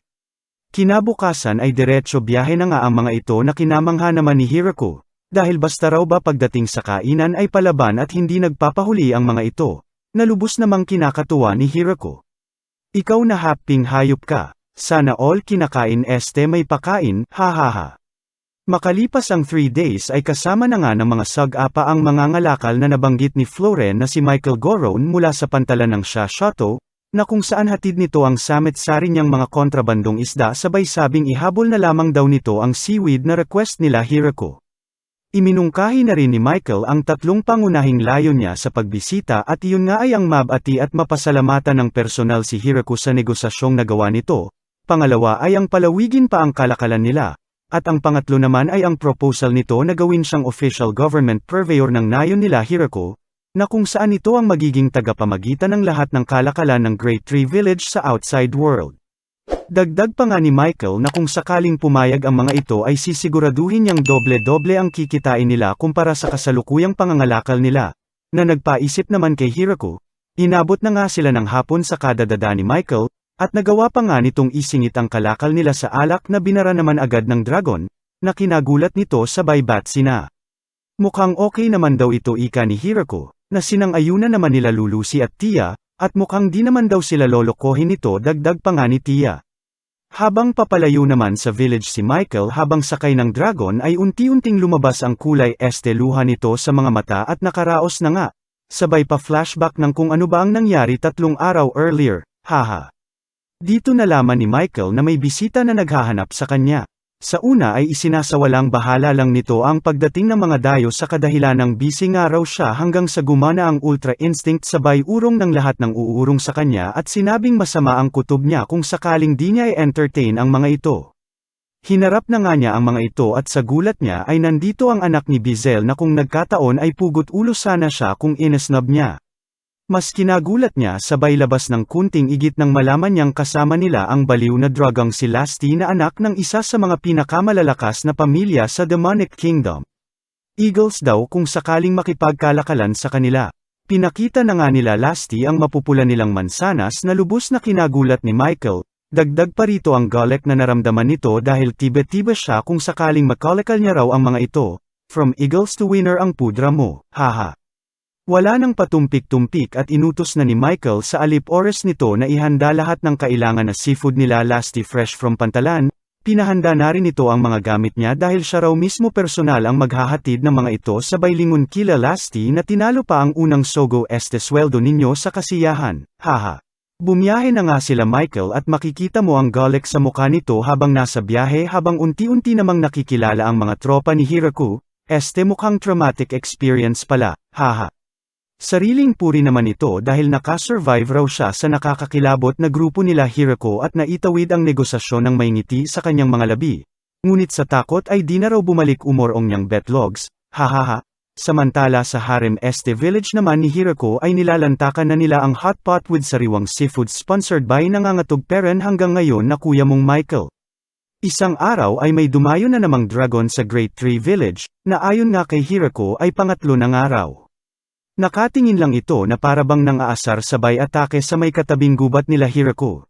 Dahil dito ay nilabasan ito ni Hirako ng sandata na sa una ay nailegan pa nga nito hanggang sa bumaon na ang mahabang sibat ni Hirako sa mapang asar na dragon ng buhay ko muamua chop chop shit, chicks na naman na hayop kang Hirako ka. Biglang dumating naman si Drime at dito nalaman ni Hirako na ang pangalan ni Lablab nito ay Hakiran, nakakatandang kapatid ni Drime. At kaya raw ito nandito dahil gusto nitong makilala ang future husband ni Lasty na sinabi raw ni Drime. Depensa naman ni Drime na maaaring nasabi niya lamang daw ito dahil sa kalasingan dati. Sabay bara naman ito sa ate niya na galit lamang ito dahil mauuna pa makapangasawa pamangkin niya. Dito nagdadadada na nga si Babe at sa inis ni Hirako ay pinalinis niya na lamang ito nang pinasabog nito sa gubat. Kasama na nga nila ito pagbalik sa village kung saan nilafang agad nito barbecue ni Hirako. Humingi naman ng paumanhin si Lasty sa asta ng auntie niya na pinagbigyan naman ni Hirako, hanggang sayayain na nga ni Bibko si Hirako sa larong mahjong na narinig niya lang din kila Lasty, ngunit iminungkahi ni Babe na dapat daw ay may pusta sila kaya dito napaisip si Hirako at sinabing parusa na lamang sa matatalo at iminungkahi ang strip mahjong, na lubos namang tinanggap ng mga competitive mong dragon. Basagang puri na nga sa tindi ng laban nila habang ang bida naman natin ay seryosong-seryoso sa laban at nag-aalala pa nga kay Bibko dahil kunti nga lang daw damit nito pero bakit parang masyado peren daw malakas ang mga loob nito, masyado raw itong mga competitive kaya medyo alalay lang daw siya at ayaw niyang masaktan ang mga ito, hanggang sa ipakita na boxer na lamang ang pumipigil bago kumawala ang manok ni Hirako, haha. Ginawa ng lahat ng ating bida ngunit olots peren, at dito lumaya na nga sa pagkakakulong ang talong ni Lolong. Hahaha. Samantala, may meeting na naman ang mga praning na kuno'y dumagdag na naman lakas nila Hirako dahil sa namataan ang ancient dragon na si Hakiran sa Great Tree Village. Dito pinakilala na nga rin ang Demon Lord na si Galgardo na ang prinuproblema naman ay ang nagdadalaga at nagre-rebelde niyang anak na kesyo di daw siya pinapansin. Patuloy naman sa kaningan ang mga general habang ang isa ay nag-resign na, hahaha. Namalagi na nga si Baby ko sa Great Tree Village hanggang sa siya na ang maging opisyal na teacher ng Great Tree Village. Isang araw ay may bigla na lang na nagsilutangang mga melon-lon-lon Esteban naman kasi yan, hahaha, nagpakilala itong mga Lamia girls at layo nilang hayaan daw at huwag sana silang paalisan sa mga tirahan nila na kung saan napagtripan nga ng mga aso ni Hirako. Kaya naman sa huli ay trinade na lamang nila ang mga dalang mina nito kapalit ng mga bunga ni Hirako at sa tuwa nga ng mga ito ay sabihin lamang daw ni Hirako kung ano ang gusto niya at gagawin ng mga ito. Pisti ka talaga Hirako, hahaha. Matapos nga ito ay nabuo na ang Lamia Delivery Service na opisyal ng naging surir ng nayon nila.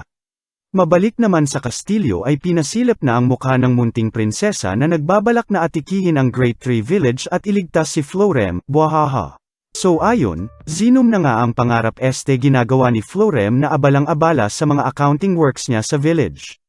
Biglang pasok naman pudra nitong si Bizel sabay binalita ang planong paglusob na isinusulong ng kanilang prinsesa na lubos na kinagulat ni Florem, at dinagdag pa nga ni Bizel na habang wala ang anak niya ay panay susulsol ang mga espasol amoy alcohol pa famous anak mayaman kid vicious na sila Rose Aleng, Clacase, at Roaju, ang trio put-oking bobo ika ni Florem, haha.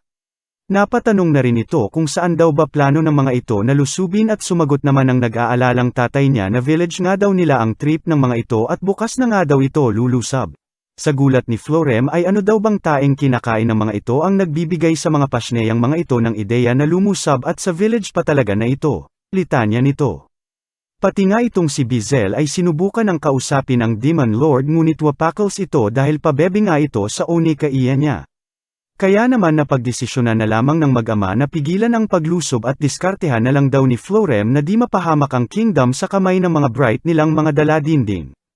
Kinabukasan nga ay madugong gyera gulatan lang pala na kaganapan na nga sa may palabas pa lang ng kingdom na kung saan tiklop agad ang hukbong sandatahan nito, at sa Lamia Delivery Girls pa nga lang, haha. At nandun pa nga ang takot na 30 putok na may katok. Diretso village na nga ang mga ito, at dito nakaharap ang Mayor Kanor nating si Hirako at pinagtaka kung sino daw ba ang mga binibini. Sabay sabi naman ni Florem na mga taga-demonic kingdom nga raw ang mga ito at layong manirahan na rito at magtrabaho hanggang sa mamatay makasabay at makisama, pasaring na may diin ito sa 3 mekmek. Dagdag pa nito na kilala niya naman daw ang mga ito at plano niyang kunin bilang katuwang sa kanyang mga trabaho at kung sakali man daw na magpasaway ang mga ito ay huwag magdalawang isip na edispose ang mga ito na lubos na kinaurong ng bahay bata ng 3 syungang bata.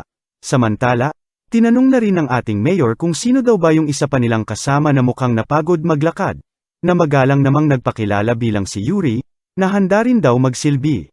Huwag daw baby, kung magpabebe at walang silbi. Paluin na lang daw sa PPS pisngi, hahaha. Batsi na nga ang kota na namang si Hirako sabay pinaubaya na kay Florem ang pag-asikaso sa mga bagong palamunin mga binibining mahinhin, sabay sermon niya sa mga ito at iminungkahing itago na lamang ang kanilang mga pagkakakilanlan lalo na sa prinsesa na wala daw special treatment na matatanggap, mukhang laban din ang ating prinsesa, lalaban hanggang mapunlaan babawi hanggang magwagi, hahaha. Inilibot at ipinasyal na nga ni Florem ang mga pasaway sa kanilang village, na kung saan lubos na kinamangha ng mga ito, lalo na ang Prinsesa Yuri na di talaga nagpahuli lalo na sa pagtikim ng mapupulang mansanas ni Hirako, hanggang sa makaisip na naman ng bright idea ang tatlong balot at ito nga ay ang tumakas, tinray naman nila, hanggang sa kinyulang man ang mga ito sa aruga, mukhang alam naman nila ang salitang pagtanggap, at ayon, sinipag na at itinalaga na nilang the Youngstown Este Town Hall Girls.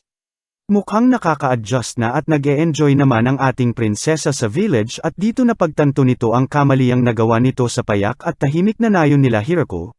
Sabay nag-moment na dito yung dalawa, kesyo na wala na lang daw kasi si ate mong Florem, nag-alala naman itong Yuri, di na daw kasi siya neto kinakausap porket prinsesa daw ba siya magkababata naman sila, hawakan ng balikat, sa mga fan ng Yuri Este ni Yuri dyan, bahala na kayo. Haha o basta yan, blah blah blah su, next, haha.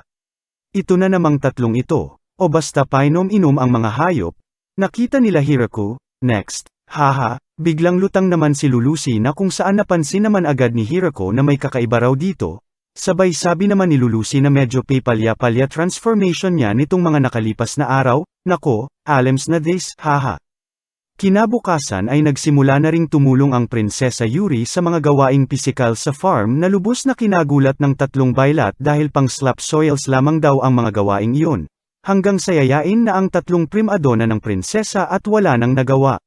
Dumating na nga ang araw na kinailangan ng umalis ng Prinsesa Yuri at lubos naman ang pasasalamat nito sa kanila, habang ang tatlong ito ay tanging lubos na kasugapaan ang ambag at hindi na nga sumama sa pag-uwi. Ito talaga certified na mga palamunin, hahaha. Ilang araw nga makaalis si Yuri ay nagsimula na silang mag-imbak ng mga pagkain dahil papalapit na naman ang winter, gulat naman ang bumungad kay Hirako sa dami ng kanilang naani kaya naman iminungkahi ni Lasty at Hakyure na ibigay na lamang ang ibang sobra sa mga kapamilya nila. Nagtungo naman agad si Lasty kay daddy niya sabay dumaan na rin kila Michael para ambunan rin ito ng kanilang ani. Nagpatulong na rin ito sa kanya na sugpuin mga umaaligid na halimaw sa pantalan nito kaya naman pakabalik ay may dala na itong karne ng halimaw na pinapaluto nito kay Hirako. Samantalang si Haruka naman ay diretso norte na nga para dalhan din ng foods ang kanyang mga magulang. Pakabalik ni Hakyuren ay may dala na nga rin ito. Mga bagong palamunin este palaman na naman sa harem ng hinayupak na animal na pasimpleng manyak na Hirako kang inemo. May paisip-isip pa siya kung tatanggapin na pisti, ay sorry, gigil, hahaha. Kunting pa-cute sila ate mong mga mountain elves at ayon, tumigas este lamambat na naman ang marupok na Mayor Canor na may pa-fundador na naman for sure. Pakitang gilas naman nga agad ang mga ito na kesyo mangangaso raw sila kaya kayang-kaya nilang mag-hunt ng sarili nilang pagkain, at ayon, at nang tanging dungis lang ang nakukuha ay eksena na naman ito kay Hirako sabay sausaw sa ginagawa nitong paso. At nang mabatid na kailangan ni Hirako ng tulong ay bida-bida na namang nagpresente na sila na lang bahala maghanap ng clay at sa mga paso nito. Matagumpay naman itong nakabalik dala-dala na ang finished products na lubos namang kinatuwa ng bida natin. Hinay-hinay te, buhos ka naman agad, mahaba pila sa hinayupak na yan, hahaha. Isang araw ay may binalita naman ang elves na may namataan raw itong dungeon sa may parteng norte nga lang daw nila kaya dito iminungkahi nila na bumuo ng survey party para imbestigahan ito. Nabuo na rin ni Hirako ang matagal niya nang ninanais na sa paradong paliguan para sa mga lalaki. Samantala sa labas ng paliguan nila Hirako ay may nahuli at namataan si Florem na tatlong tiktik na layon nga lang daw na tulungan na maligo si Hirako. Naalibadbara na talaga ako sa tatlong ito, feisting episode ito, hahaha. Kinabukasan nga ay nakabalik na ang survey party at iminungkahing magpadala na agad ng extermination party sa napuntahan nilang lugar sa kadahilanang may blood viper nga raw dito na importante nga daw na masugpo nila. Pinagtaka naman ni Hirako kung bakit daw bagigil ito sa nananahimik na blood viper sa lugar na yon hanggang sa ipinaliwanag niya na ang karne daw kasi ng blood viper ay mainam sa paglalabing-labing at sa pagpaparami at sakto pa. Pa-winter na nagpatameme sa ating bida, puksa ka Hirako, hahaha, animal kang hayop ka, hahaha. Isang araw naman habang papalapit na ang winter ay nabalitaan ni Hirako na may sakit daw si Lulusi kaya pinuntahan niya ito. May sinat nga daw ito at medyo nahihilo. Dagdag pa ng mga kasama nito na nahihilig daw ito sa maaasim kamakailan na sinang-ayunan naman ni Lulusi, hanggang sa mapagtanto nila na may taning na pala ang buhay nito, ilang araw na lang mabubuhay. Joke lang, alangan, Jaunties na, araw-arawin ba naman yang animal na Hirokong yan? Magandang morning na naman nga sa farm ni Hiroko na mas marami pang tanim na melon kaysa talong, at may mas gaganda pa ba sa morning ng hinayupak na ito na may pakwento pa ng morning routine niya. Iba pa rito ang routine na ginawa nito kay Lulusi na nagbunga na nga, na kinatuwa nila ng bonggang-bongga. Mabalik nga daw sa morning routine niya. Ay sorry Hiroko, nakakaabala ata kami, hanggang dito na lang po recap natin ayun na nga, hahaha, trabaho niya daw na tignan at asikasuhin lahat.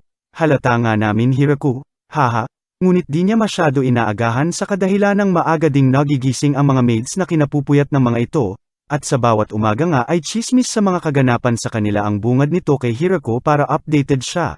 Pasipa na din subscribe para updated ka rin, hahaha. At matapos nga ito ay diretso almusal inang yemas na PC ito. Naggiglitch na, pasensya, hahaha. Sa daming araw nila ay kailangang hatiin pa sa 3 batch ang almusal nila.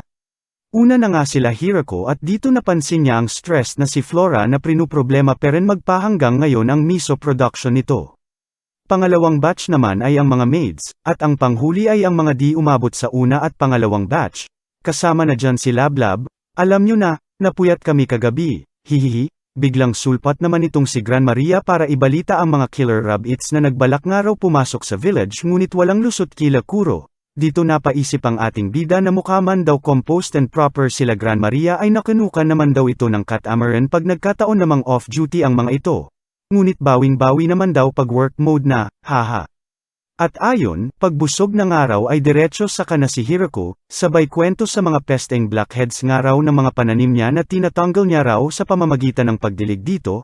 Medyo mahirap nga lang daw minsan dahil malawak na nga ang kanyang taniman ngunit worth it naman daw dahil sa sayang dulot nito sa kanya. Pagsapit naman ng tanghali ay malupiting kainan na naman ng mga daladala nila Tia, na kung saan bihirang araw sa mundong ito ika ni Hiroko. Lalo na sa elves na buong takot pang ang pinag-iilala kung okay lang daw ba kumain ng 1 beses kada araw at baka raw maubos foods nila. Hanggang sa nasanay na ang mga ito sa routine ng ating bida na hatid lamang daw ay mabusog sila. Wey hindi nga Hiroko? Lokohin mo bulbul mong kulot, hahaha. At ayon, kaunting chikahan with them, tas balik work na naman. Bukod sa melon ay nagtanim na rin ito ng mga namumulaklak para may kulay naman daw farm niya. Gamit ang almighty farming tool niya ay nagagawa niya ring bumuo ng mga request ng constituents niya nang walang ka-effort. Isa din sa mga trip niya ay ang sumabay sa battle training ng mga ito na iminungkahi nga raw ng maids para daw handa ito kung sakaling mapalaban. Pak boom boom wow naman talaga Hiroko, ganda view? Sabay pasikat si Boy gamit ang opinya na si Bat, pasimpleng mayabang talaga ang punyeta bida, hahaha. Sa gabi naman daw ay diretso na ito uwi kung saan nakahanda na nga ang pagkain na hain ng mga maid niya, nasisiguraduhing busog ka sa tubig at hindi sa sarap. Kunting salo-salo with harem sabay sulpot ni Florem na may dalang sulat mula kay Prinsesa Yuri na nagsasaad na namimiss ng araw nito kainin mansanas ni Hiroko sabay request na rin ng mga damit na gawa ni Zobiton na kinawilihan nito. Kaunting pahinga pagkatapos kumain tas rekta ligo na ito sa bathhouse nila. At least daw relax na siya ngayon kumpara sa dati na kasama niya maligo ang mga itong hayop sa nakanuka ng hambog na animal kang Hiroko ka. Nagreklamo ka pa talagang paisting demonyo ka, kagihil amp ota, edi ikaw na. Matapos maligo ay may reklamo pa ulit ang bida-bida na kesyo may mga nararamdaman daw ito sa paligid niya. Mga matang nakaabang na kung sakali mang magkamali si Hiroko ay puksa ang namamayolet na talong sa mga nag-aabang na tahong, hahaha. Sabay pasalamat kay Papa God sa pagbibigay second chance sa kanya bago ito makatulog. Huwag ka na sana magising agahan mo gising ha, hahaha. Panibagong araw na naman, panibagong alak na naman, na nabibigay ng masisipag na dwarfs ng kanilang village, respeto at paghanga naman ang tanging ramdam ni Hiroko sa sipag at syaga ng mga dwarfs na labis nitong hinahangaan. Sabay request na din sa ating bida na triplehin pa daw pagtanim ng ubas para sa produksyon ng kanilang alak na nagpaisip kay Hiroko, biglang lutang naman si Sena para ibalita ang kakaibang lalaking araw na namataan nila sa harap ng mga estatwa. Punta naman agad si Hiroko at inabutan ang mangtangang nakatuwad na pinagtaka nitong nakalampas sa mata nila Zobiton pati na kila Gran Maria sabay sabat ng Jaunties na si Lulusi na nakilala nga ang lalaki na ang progenitor nga raw. Nagpakilala na nga itong si Vargrife, progenitor of the Vampires at napabisita nga raw dahil sa nalaman nitong balita na buntis si Lulusi. Rare nga daw ito sa mga vampira dahil sa blood compact lamang sila nagpaparami na lubos nitong kinatuwa. Sabay sumingit na rin ang ating bida na ano daw ba ibig sabihin ng progenitor. Ipagpalagay na nga lang daw na parang pinakalolo nila si Vargrife na 4,000 taon na nga daw na kinagulat ng lubos ni Hirako, at ang sekreto nga raw ng mahabang buhay ay ang paminsan-minsang pagtanggal ng memories nito at pag-iwan lamang ng mahahalagang memorya gaya ng pangalan at clan na kinabibilangan nito. Manghang-mangha naman ang ating bida sa mga dada ni Vargrife sabay singit ng progenitor ukol sa pagkamangha naman nito sa nagawang estatwa ni Hirako na sobrang hawig nga raw kay Papa God. Nagtaka naman si Hirako kung paano daw ba niya nasabi na hawig ito hanggang sa ikwento na nga ni Vargrife na namit niya na daw si Papa God ng isang beses nang ipanganak siya. Duro-diretso na nga ang pagpaparinig nito sa kagustuhan niya sa estatwa hanggang sa diretsahang tanggihan na nga ito ni Hirako dahil pagmamay-ari nga daw ng village ang rebulto ni Papa God. Ayaw paawat peran sa pagpapakyut ang progenitor kaya iminungkahi na lamang ni Hirako na gawan na lamang siya ng panibagong estatwa na lubos namang ikinatuwa nito. Batsi na nga ito nang makuha na ang gusto sabay hingi kay Hirako ng kapalit na mariing tinanggihan naman ito kaya naman nagsabi na lamang ito na babawi na lamang siya sa ibang paraan at lubos na nagpasalamat. Nakabalik na nga sa isang templong hindi pinangalanan ang progenitor na kung saan sinalubong ito ng matanda at bumati rito na kung saan 50 taon na nga raw ang nakakalipas mula ng huling pagkikita nila na kinatanda niya na raw.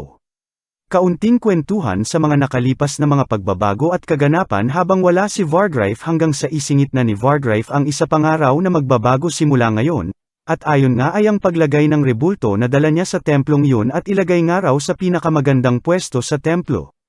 At wala nang ang nagawa ang matanda at tinanggal na lang nila ang dating estatwa nila sa templo at ipinalit ang rebulto ni Papa God, na kung saan iniutos din ni Vargrife na ipaalam sa mga karatig templo na bigyang respeto si Papa God pati na rin ang Great Tree Village nila Hirako.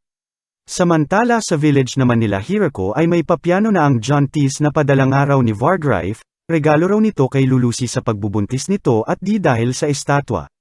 Inilagay na rin nila ito sa dining hall nila kung saan naispatan na naman ang 3 bugok na kinamangha ng mga ito dahil sa di daw pangkaraniwan ng piano, once in a lifetime nga lang daw ito at kung sakaling matugtog nila ito ay magiging matunag din daw mga pangalan at maipagmamayabang nilang kabobohan talaga ng mga bobo, hahaha. Ngunit sa sobrang sosyal nga ng piano ay takot ang nang ibabaw sa mga pasosyal sabay request pa ng mga walang hiya kay Hirako na ikuha daw sila ng piano kahit daw tsarara at basta mapagpraktisan nila. Pinagbigyan naman ito ni Hirako at pinahanap si Michael ng piano hanggang sa dumating na ito sa kanila na lubos na kinatuwa ng harem niya. Sa sobrang wili ng mga ito sa piano ay maging sa gabi ay nagpapatugtog pera ng mga ito na di nagpapatulog sa buti nga sayong pabidang animal na kumag ng inamong hayop ka, hahaha. Natapos na nga ang tagsibol at nagumpisa ng manampal init sa nayo nila Hirako, sabay na rin ang pagbunga ng hayop sa lulusog na jambang talong sarap itortang mga yan.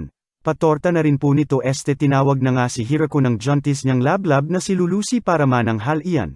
Todo asikaso pero nito kay Hirako sa kabila ng pagbubuntis nito na pinag-alala naman ng ating bida, litanya naman ni Lulusi na dagdag exercise na rin ito para sa kanya na magandang araw sa mga buntis ayon na rin sa mga payo ng kanilang mga kasamahan.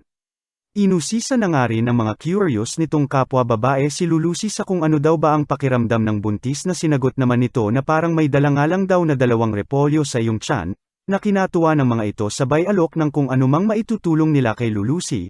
Bukod dito na inggit lang ang meron, hahaha. Dahil nga sa kabaitan at tulong nga raw ng lahat sa kanya ay wala naman na raw siyang kailangan at nais pa, bukod nga lang daw sa isang bagay na bumabagabag sa kanya, at yun nga raw ay ang hindi siya pwedeng uminom ng alak, na kinalungkot ng mga laklakera, hahaha.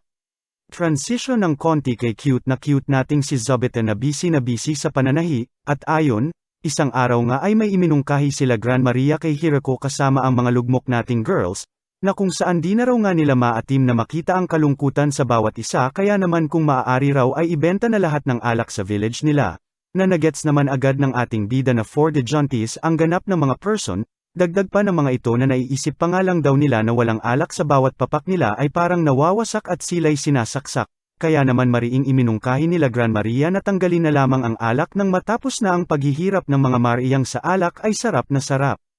Kaya dito iminungkahi na ng ating bida-bida na since alak naman daw ang pinag-uusapan nila, na kung saan mas sumasarap pag matagal na nakaimbak, ay itabi na muna nila at hayaang maburo ng mas matagal, sa gayon ay mas mapapasarap pa nila ang mga alak, at naiwasan pa nilang uminom, kaya tiis-tiis na munang araw ang mga Mariang uhaw, na masayang sinang-ayunan naman ng lahat.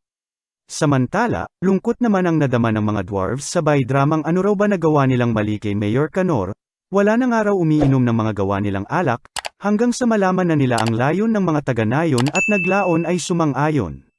Ramdam na nga ang init sa nayon na maging sina Zobiton ay napapapayong, eto naman sa tubig ay ayaw na umahan. Samantala si Lulusi ay ayon, sa kwarto'y nakalikom dahil na rin sa init ng panahon. Bisita mode naman si Daddy Hirako at nangamusta sa asawa niyang kung kailan nabuntis ay mas lalong gumanda, kasing ganda ng bulaklak na ito na regalo pa nga raw nila Tia at Angels na mala aircon sa pagpapalamig ng kwarto. Biglang sulpat naman siya na may dala namang damo sa bote na Secret Elf Mountain Medicine nga raw. Sumunod na rin itong si Lasty na kwintas naman ang dala with Recovery Magic nga raw. Pati ang maid ay may papuding na rin. Damong kinalikot naman ang ganap ni ating elf, apple naman mula kay Lablab ko, hihihi, tomato plus tofu miso soup o tomato fungaraw na pasiklab naman ni Flora, maging sila Kuro at mga baby Zabutons ay di nagpahuli ay may paregalo rin. Haha. Pinagtaka naman ni Hirako kung saan daw ba nanggaling yung cute na maso na nagmula nga raw kila Donovan ika ni Lulusi at magagamit raw nila someday in the hinaharap. Natae na nga sa daldal ni Hirako si Lulusi di pala poops. Nagsimula na pala itong mag-labor. Nako, please kunin niyo akong ninong nang makilala ko na si Hakiren baby ko ayun na nga. Hahaha, aligaga mode na ang mga tao sa nayon, tuwalya rito, mainit na tubig doon, iri dito, samantalang ito, nasa kwarto niya, ni hawak sa kamay sa asawa niyang sa sakit ay naglulupasay wala, libog at namamayolet na talong lang ambag ng hayop na yan kahit kailan, ay grabe ba, sa totoo lang. Ayun na nga, tapos na manganak kaya present na ulit ang sa buong labor ay absent, na kinagulat ang cute na cute sarap pisilin na paisning baby na yan, behave, may baby na, hahaha, unang karga sa unang anak ng ating bida na sobrang naninibago sa hawak nitong sanggol. Hanep sa cute ng batang yan, like ang subscribe na rin sa mga gusto magninong, hahaha. Isang linggo na nga ang lumipas at Alfred na nga raw pinangalan nila sa panganay nila. Moment naman ang ating bida sa dami ng araw nang nangyar mula nang manirahan siya sa lugar na ito, at ngayon nga raw ay village na ito na kung saan naging Canor mayor pa nga siya. Plus ngayon nga natatay na rin siya. Biglang napaisip naman si Hirako na di pa nga raw niya napapasalamatan lahat sa sipag at ambag ng mga ito na kasama niyang nagtaguyod ng kanilang nayon, kaya naman kinabukasan ay diretso pa meeting ang kuya mo, kung saan iminungkahi nito ang paggamit ng reward medal na pwede nilang ipamalit sa kung anuman ang gusto nila, sa makatuwid, pera. Nabatid nga ng ating bida na darating ang panahon ay kakailanganin talaga nila ang paggamit ng pera lalo na at dumarami na sila at di na ma-accommodate ni Hirako bawat isa na humihingi pa sa kanya ng permiso pag may kailangan ang mga ito na malugod namang sinang-ayunan ng iba, bukod kay ating elf na bakit hindi na lang daw trade. Paliwanag naman ni Hirako na bawat isa sa kanila ay magkakaiba ang bigay na value sa mga bagay-bagay. Kaya dito papasok ang pera, at isipin na nga lang daw nilang munting mga vouchers ito pamalit. Mapamaliit man o malaking bagay basta nais nilang tunay. Ipinamahagi na nga nila ang mga coins na iminungkahi ni Hirako na mano-mano pang ginagawa ng ating bida, maging sila Zobiton at Kuro ay naabutan din. Tig 30 nga lang per pamilya since marami-rami sila bawat pamilya, at ayon, trade ng gamit dito, trade ng wine doon, trade ng weapon naman para sa mga angels, samantalang ang adik na ito, panang display, haha. Kalaunan ay dinagsarin siya ng custom-made furnitures na slight pinagsisihan niya dahil siya rin naman napapagod. Haha, nangangapapangaraw sila sa tamang value ng mga bagay-bagay, kagaya na lang ng request ng batang ito na bigyan nga raw siya ng baby, biglang lutang naman ito syempre usapang baby, sabay tanggi ni Hirako na di nga raw pwede, kaya ayon, rent for a day na nga lang daw para sa mga batang kasiyahan ay mapagbigyan. At syempre, mawawala ba naman ang laklakan? Lalo na sa selebrasyon ng unang kapanganakan. Kitang-kita naman ang galik, sa mga nagtiis at uhaw sa alak, pinagtaka naman ni Hirako ang dalang maso ni Lulusi hanggang sa lumutang na nga ang mga dwarfs bit-bit ang espesyal na alak para sa bagong panganak. Kaya naman drum ng alak, ay diretso biyak, sabay halakakon, ng mga maglalaklakan, teka, asan si Drime? Ayon, hahaha. Di ito papahuli pagwolwalan haha, kinumusta naman ni Donovan ang mga bagong magulang at kung nagustuhan ba raw nito ang regalo nitong alak, Na di naman masagot ni Lulusi sa kadahilanang nagpapadidi nga ito at hindi ito pwede pa sa alak kaya dito iminungkahi na lamang ng dwarf na itago na muna ang natitirang wine at iburo para mas lalong sumarap na ikinatuwa naman nila Hirako. Samantala, nakaabot na nga sa mga kalapit kingdom ang mga kaganapan sa village, dagdag pa ng isang general na dapat mas pagtibayin pa nila ang relasyon nila sa Great Tree Village sabay iminungkahi ang pagpapakasal ng kung sino man sa kanila rito na matinding sinabat naman ng protective daddy Demon Lord na never niya daw ipakakasal ang unika iyan niya sa sinuman, haha, maging kila Michael ay nakaabot ang balita at nagnanais na mas mapaigting pa lalo ang relasyon nito kila Hirako.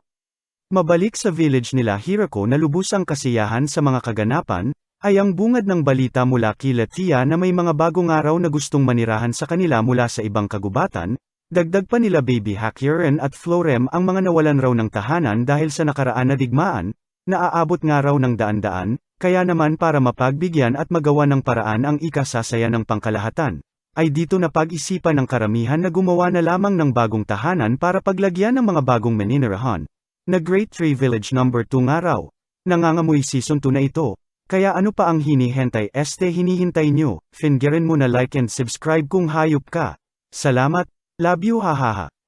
Sa wakas season 2 na nga mga idol, at napakalawak na nga ng taniman ni Hirako bukod sa sandamakmak niyang chicks, na pinangunahan na nga ni Lasty at Florem, habang ibinida naman ni Senna ang mga mapulang kamatis ni Hirako at iba pa.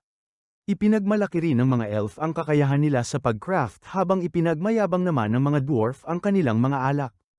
Si baby ko naman ito napuyat ko na naman kagabi habang sila Lulusi naman ay nagpapraktis ng kanilang mga linyahan sa pagdating ng iba pang bisita sa kanilang munting nayon. Kasama syempre ang pinakaswerteng kumag na si Hirako na mapapasana all ka na lang talaga.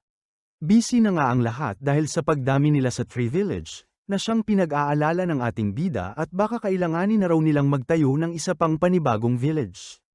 Agad naman itong sinang-ayunan ng iba at di raw masamang ideya ito lalo na at dumarami na nga sila. Kaya naman kanya-kanya na silang toka para mapaghandaan ito, pero syempre mawawala ba naman ang pagkain na inihanda nilaan. Ang kanyang overhead maid na siyang nagustuhan ni Hirako at bago nga raw ito putahe ng dalaga. Ayon naman kay Tia ay perfect na snack daw ito lalo na para sa iba habang nagtatrabaho, na siyang sinang-ayunan naman ni Hirako at siya na nga lang daw mismo ang magdadala sa iba pa. Since busy nga ang lahat. Siyang tunay nga ay last pag nasa trabaho ang mga dalaga nating natoka bilang village clerks, at halos imposible nga raw na matrak ang mga pagkain at materyales ng kanilang lumalago na village ngayon. Halos magmakaawa na nga ang iba kaya sinigurado naman ng ating bida na may backup na silang darating, at siyang tunay nga ay dumating itong si Florem kasama ang iba pang mga tropa niya mula sa Demonic Kingdom, na siyang magiging kaagapay na nila mula ngayon. Ibinalita naman ni Gran Maria na okay lang lahat sa paligid nila. Ayon naman kay Leia ay pinasurvey niya raw itong si Gran Maria sa paligid since kailangan nga nilang makahanap ng potensyal na lugar para sa panibagong plano nilang gagawing village. Dagdag pa nito na pinakamaganda raw na kunin nila ay sa parteng timog sa kabila ng ilog, nang sa ganon ay taglay parent daw nila ang advantage. Pinagtaka na nga ito ni Hirako at para sa ang advantage. Paliwanag naman ni Leia ay para raw safe sila.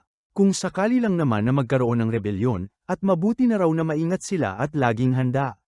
Sa bagay, may punto ka, ika na nga lang ni Hirako. Pinuntahan na nga nila ang lugar na siyang kinamangha ng ating bida, at bukod nga raw sa maganda ay madaling makita. Una na nga nilang ginawa ay magputol ng mga puno para makagawa ng daan na kokonekta sa dalawang village. Sa kasamaang palad ay di kaya ng mga tauhan niya at singtigas nga raw ng bakal. Kaya bumida na nga itong si Hirako gamit ang kanyang pangmalakasang almighty farming tool na binisik lang na parang noodles ang nasabing mga puno.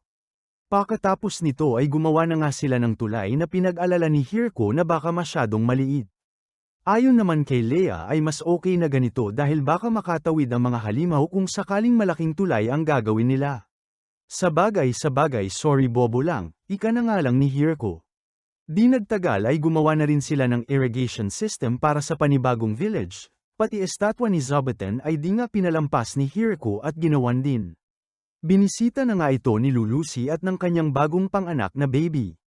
At magpahinga na nga raw muna. Samantala, tulong-tulong naman ang mga butiki at elf sa paggawa ng mga panibagong bahay para ma-accommodate ang dami ng mga bagong villagers, na siyang pinaghandaan na ni Hirako una pa lang, Base sa mga natutunan niya dati noong mag-isa pa lang siyang gumawa ng village, para madali na lang sa iba at mag-assemble na lamang.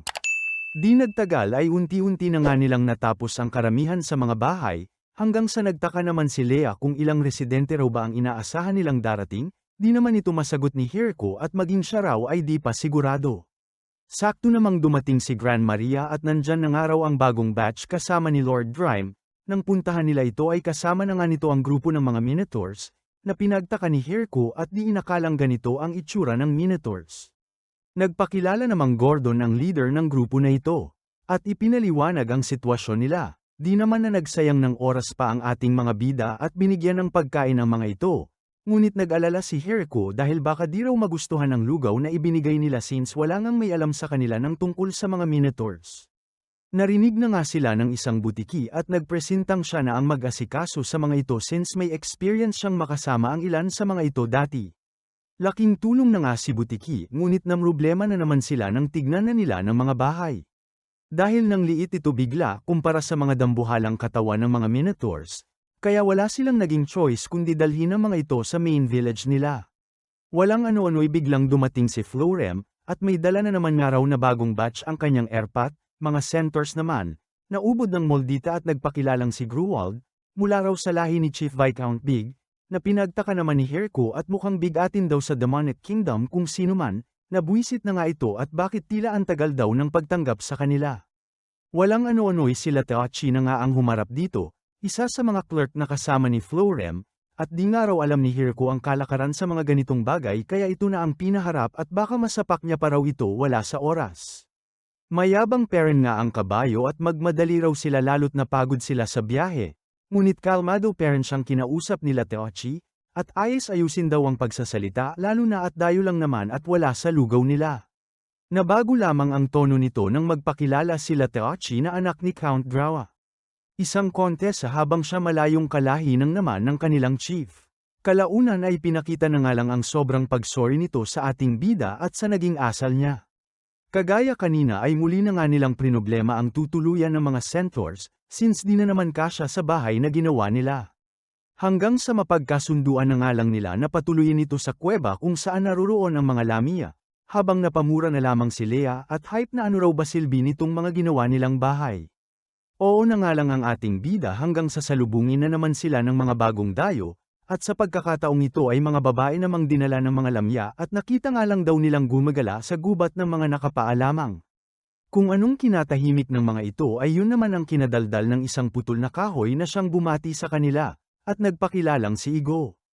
Lumalabas na mga wood spirits ang mga ito, na kayang magpalit anyo bilang isang tanim o puno, na siya nilang proteksyon sa mga halimaw. Ngunit kapag nasugatan sila sa estadong ito, ay pansamantala silang hindi nakakapag-transform. Nawasak nga raw ang kanilang lugar dahil sa pagbaha na kagagawa ng mga tao hanggang sa makilala nga raw nila si Michael na siyang nagturo sa kanila ng village na ito. Nabahala na nga sila at baka gutom na raw ang mga ito ngunit tumanggi lamang ang mga ito, di raw nila kailangan ng pagkain, at mas interesado nga raw sila sa kalidad ng lupa nila base sa mga prutas na dala ni Michael dati. Ayun nga at happy-happy na ang mga ito nang dalhin nila sa isang bakanteng taniman. Dito na nga ibinide ni Hirko ang kanilang mga bagong gawang bahay at sakto raw may titira na rito.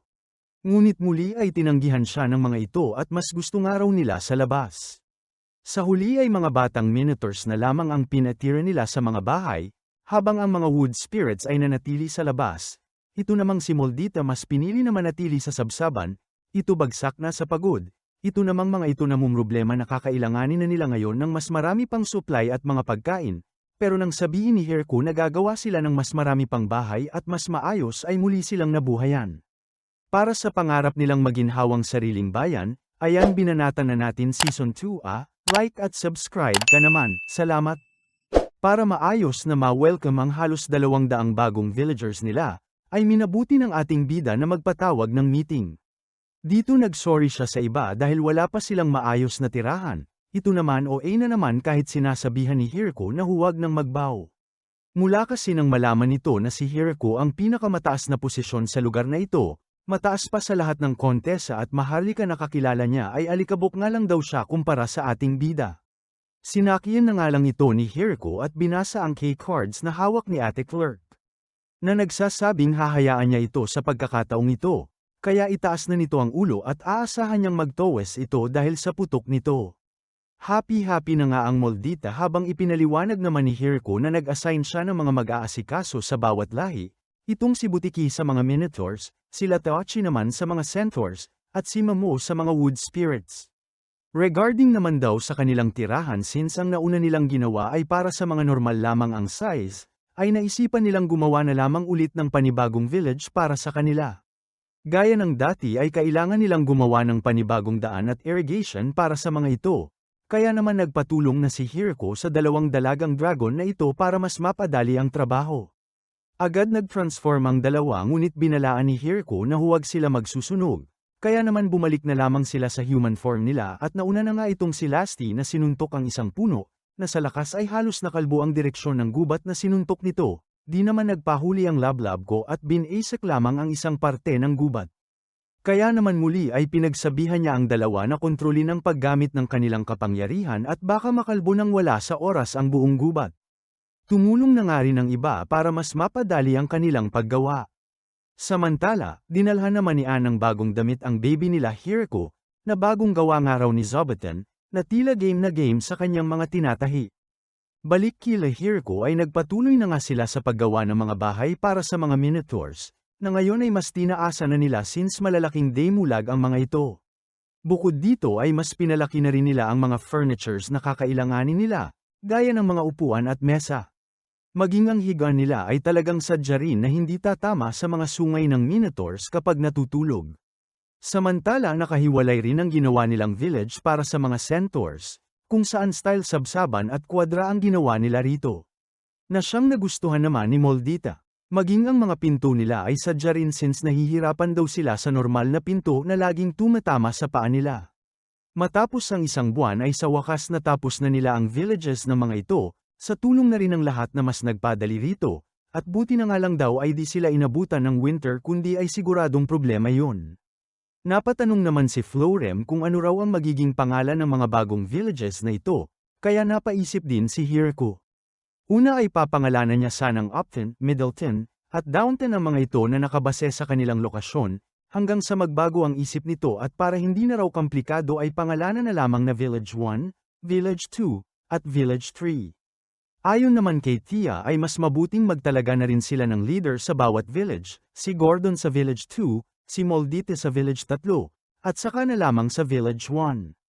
Sa gitna ng kanilang usapan ay sumingit na nga itong si Wood Spirit, at nagtanong kung kailan daw magkakaroon ng village para sa kanila.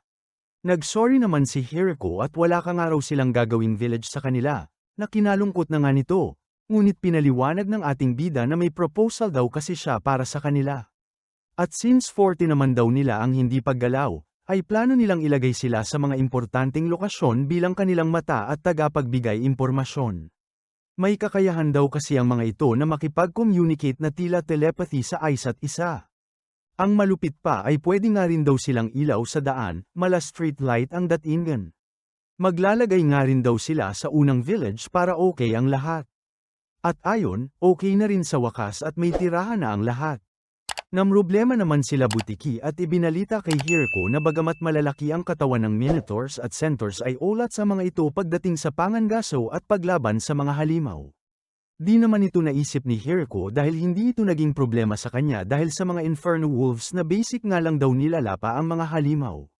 Dahil dito ay naisipan nilang mas paigtingin pa ang seguridad ng ibang village sa tulong nila Kuro at Zobaton. Since may nakatoka na sa pangangaso, ay naisipan ni Hirko na sa iba na lang ipatuon ang gawain ng ibang village, para maging productive parent sila, at dito pinasaka niya ang mga ito, ngunit may problema. Walang kahit isang tanim ang tumutubo. Dito na nga napatanong si Gordon kung ganitong season daw ba tinatanim ang mga butong ibinigay nila Hirko.